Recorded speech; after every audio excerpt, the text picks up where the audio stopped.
More of the white stuff is heading our way. Good evening. This is CTV News. I'm Denise Douglas. Another winter storm is knocking at our door with delivery of snow expected. The storm is expected to arrive tomorrow evening, and as Byron Scott reports, road crews will be ready.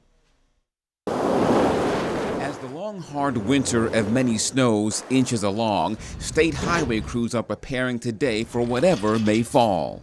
We're ready for our 27th activation this year. We've had a substantial number of storms. It seems like every 3 days we're in storm operations. It's nonstop. They will, yet again, have a lot of ground to cover. We maintain about 17,000 lane miles of road in the state of Maryland. And a lot of salt to sprinkle.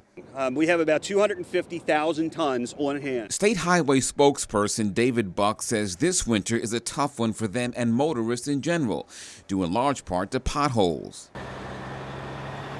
At the Park and Ride in College Park, truckers head to points north, south, east, and west. And if they are worried about driving into the belly of the beast, they aren't saying it. Not at all. I'm kind of training for ice road trucking, so I'm good. You're not worried about the road? Nah. I mean, if it gets too severe, I'll just pull over. Now, this may look like a lot of salt, and in some measure it is, but as we have more and more storms this season, the big concern is making sure this stuff doesn't run out. There's something coming Friday, something coming Saturday, supposedly. And that's where we start looking at conservation and doing some other things and mixing in some other chemicals, maybe as we get further out. But for this storm, we're fine. In College Park, Byron Scott, CTV News. And Byron also tells us snow could begin falling in our area as early as 5 tomorrow night. Well, turning to politics, Governor Martin O'Malley once again made his case for raising the minimum wage in Annapolis, this time before the House Economic Matters Committee. The hearing was packed with a variety of people, including clergy, business owners, and economists. O'Malley is proposing legislation that would increase the hourly rate to $10.10 by 2016. Opponents argue that employers would be forced to hire fewer workers to accommodate the hike, but supporters disagree. Look at it.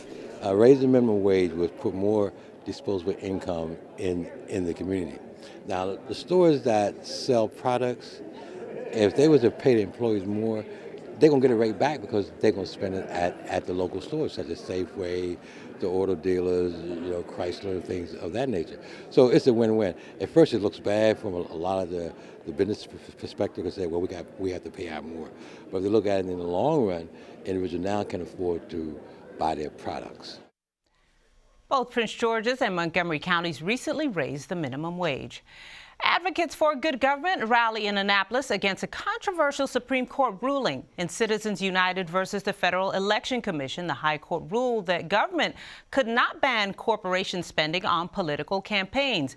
These protesters are calling for an end to big business influence on American elections. Among them, Senator Jamie Raskin. He says the goal is to repeal Citizens United through a constitutional amendment.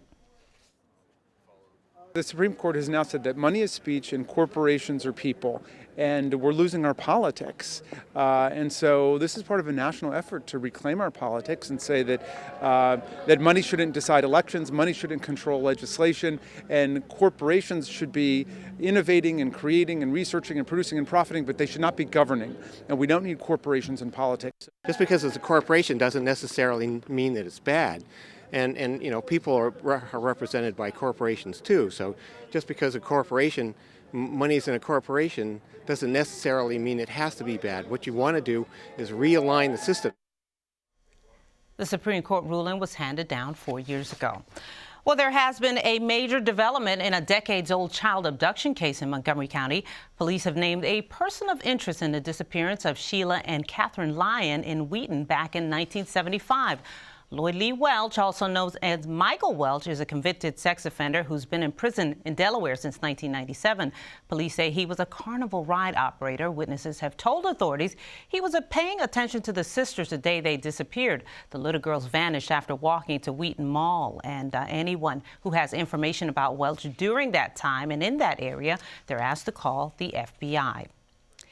A Silver Spring man is sentenced to serve time for robbing 3 Prince George's banks and a store where he once worked. A district judge sentenced Reginald Lastly to 18 years behind bars for the crimes that he committed in 2012. The 41-year-old was convicted for robbing 2 SunTrust banks in Landover and Upper Marlboro and an M&T in Largo. 2 months prior, Lastly robbed a pharmacy where he worked of approximately $18,000 while he bound a store manager with duct tape and held him at gunpoint. Along with his 18-year sentence, Lastly has been ordered to pay more than $29,000 in restitution. You're watching CTV News. I'm Denise Douglas.